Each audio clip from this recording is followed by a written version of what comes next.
Je vous emmène découvrir 5 arbres et arbustes comestibles du mois de mai. Vous venez avec moi?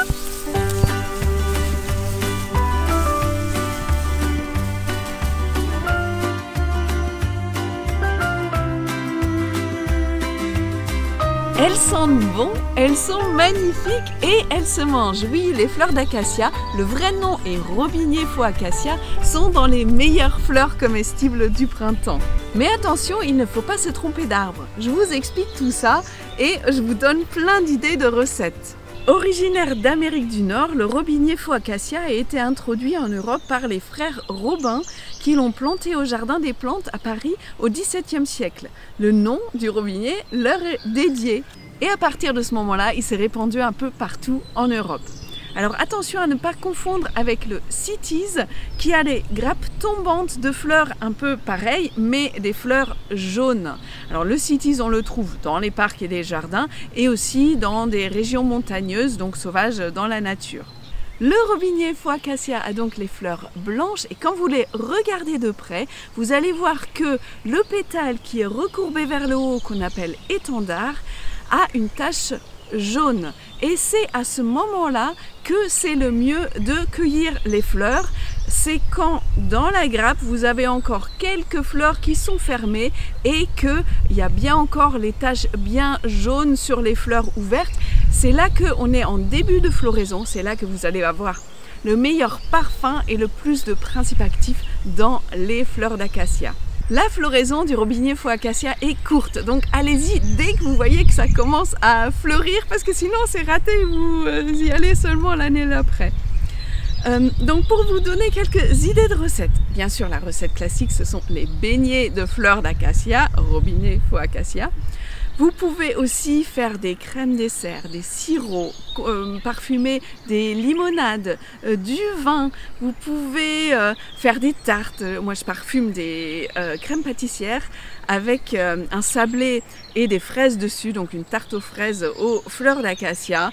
Vous pouvez en mettre dans les crêpes, même dans les cakes, dans des pains si vous voulez, pour parfumer avec ce parfum bien suave. Bon, c'est pas évident de le fixer, il est moins fort que les fleurs de sureau par exemple, mais ça donne des superbes recettes quand vous l'utilisez frais. Sinon vous pouvez aussi les faire sécher, mais le parfum ne reste pas aussi présent quand les fleurs sont séchées que quand c'est frais utilisé de suite. Vous pouvez également utiliser les boutons de fleurs de robinier.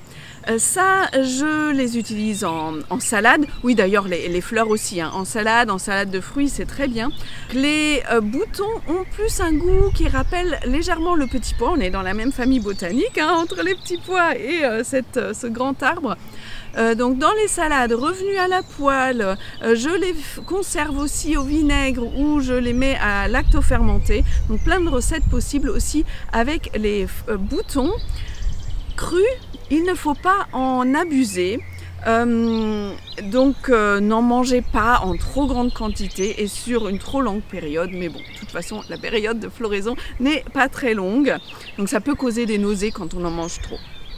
Vous trouvez la recette de la tarte aux fraises et aux fleurs d'acacia dans mon livre 40 plantes sauvages comestibles 40 recettes. Je vous mets le lien dans la description. Je vous emmène voir le prochain arbre.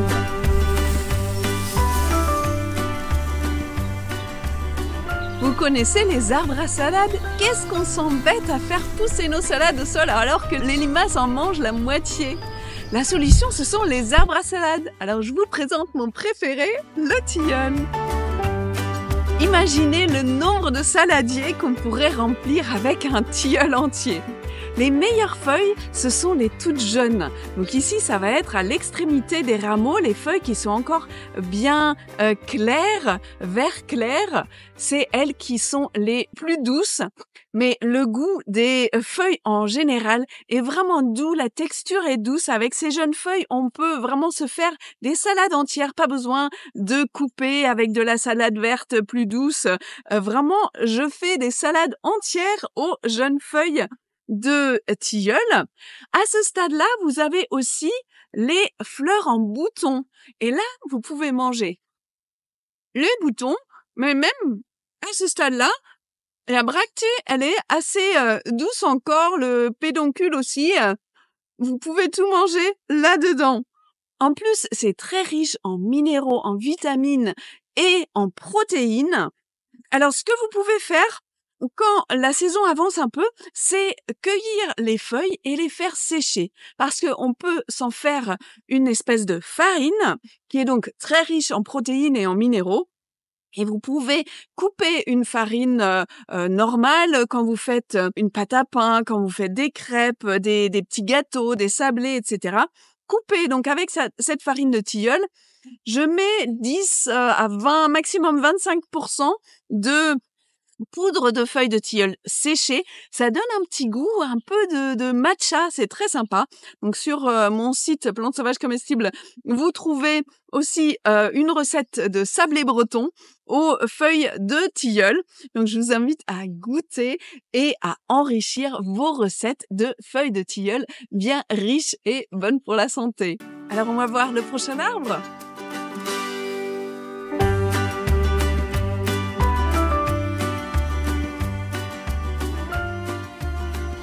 Si j'avais une seule fleur sauvage comestible à choisir, je choisirais celle de notre arbre à fée, le sureau noir.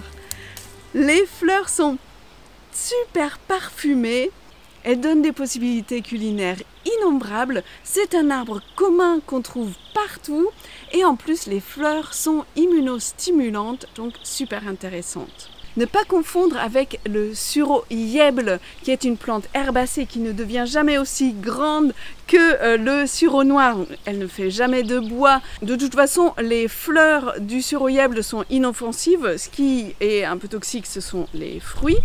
Donc le sureau noir, c'est bien un arbuste qui fait du bois, qui devient grand. Et quand vous regardez les fleurs, elles ont 5 pétales blanc crème soudés, ça fait une petite étoile et au centre, vous avez des étamines avec des anthères qui sont jaunes au départ. Donc quand c'est encore bien odorant, c'est bien jaune au centre. C'est là qu'on les cueille parce que c'est là qu'elles ont le parfum puissant et aussi le plus de principes actifs. Donc les fleurs sont immunostimulantes, elles sont diaphorétiques, ça veut dire que en cas de fièvre, elles enlèvent l'excès de chaleur dans le corps et elles sont aussi utilisées dans les affections des voies respiratoires. Quand on les utilise en cuisine, elles donnent un petit goût de litchi et on va pouvoir les utiliser en beignet, trempé dans la pâte à beignet et frit dans de l'huile. On peut les utiliser dans la limonade de fleurs de sureau, donc le champagne des fées. On peut parfumer du vin, on peut faire des glaces, des sorbets, des crèmes dessert. On peut les utiliser pour parfumer des petits gâteaux, des crèmes dessert. Et même dans des recettes salées, je les utilise aussi. Ça parfume très bien le vinaigre et j'en fais aussi des sauces au vin. Une sauce qui est super bonne avec le poisson par exemple. Vous pouvez même faire cuire des légumes en mettant un petit peu de fleurs de sureau. Ça les parfume bien, par exemple des carottes. Donc plein de possibilités et bien sûr vous pouvez les faire sécher pour les utiliser plus tard dans vos infusions ou alors vos préparations culinaires. Sur mon site, vous trouvez plusieurs recettes aux fleurs de sureau. La floraison dure bien 1 mois et demi, donc vous avez le temps d'expérimenter plein de recettes à base de sureau. On va voir le prochain arbre.